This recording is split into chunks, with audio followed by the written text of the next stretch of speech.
তো নমস্কাৰ জনাইছো মোৰ অন্য এটা ভিডিঅ'লৈ।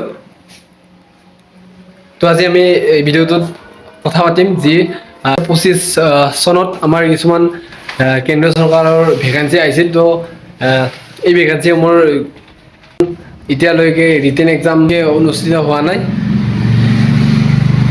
তো আজি মই দেখাম আপোনালোকক যেহেতু CISF ট্ৰেডমেন 2025ৰ কিছু ভেকেন্সি আহিছিল।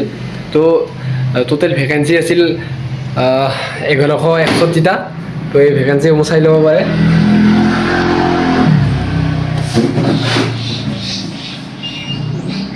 চাব পাৰে।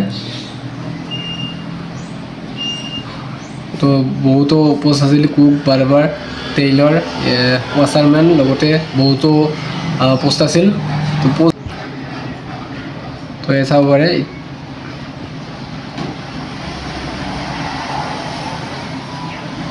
তো এপ্লিকেশ্যন ফিজ আছিল আমাৰ জেনেৰেলৰ 100, OBC 100 আৰু বাকী ST SCৰ সম্পূৰ্ণ ফ্ৰী আছিল। তো চাব পাৰে প্ৰথম PST আছিল, তাৰপিছত PET এপ্লিকেশ্যন, তাৰপাছত ট্ৰেড টেষ্ট চাব পাৰে। তো ইয়াৰে লাষ্ট ডেট আছিল 3 এপ্ৰিল 2025 আছিল লাষ্ট ডেট। তো ষ্টাৰ্টিং ডেট যিহেতু মাৰ্চৰ 5 তাৰিখৰ পৰা ষ্টাৰ্ট হৈছিল। তো বন্ধুসকল, তো আপোনালোকে চাগে গম পালে এই বস্তু মোৰ এতিয়ালৈকে ৰিটেন এক্সামৰ অনুষ্ঠিত হোৱা নাই। তো যিহেতু ৰানিং PST লগতে ডকুমেণ্টছ তাৰপাছত ট্ৰেড টেষ্ট ইমানটা 4টা ষ্টেপ ইতিমধ্যে ক্লিয়াৰ হৈছে। তো ইয়াৰ পাছত ৰিটেন এক্সামটো আমাৰ অতি সোনকালে পাতিব লাগে।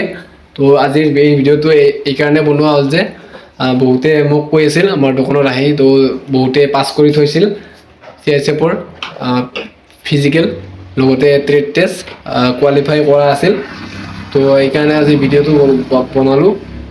তো এই ভিডিঅ'টো সকলোৱে শ্বেয়াৰ কৰিব যাতে আমাৰ সন্মানীয় প্ৰতিৰক্ষা মন্ত্ৰী ৰাজনাথ সিং ডাঙৰীয়ালৈ এই ভিডিঅ'টো যায়। আৰু তেখেতক অনুৰোধ জনাম আমাৰ এই যি এক্সামটো অতি সোনকালে পাতিব লাগে। তো ধন্যবাদ।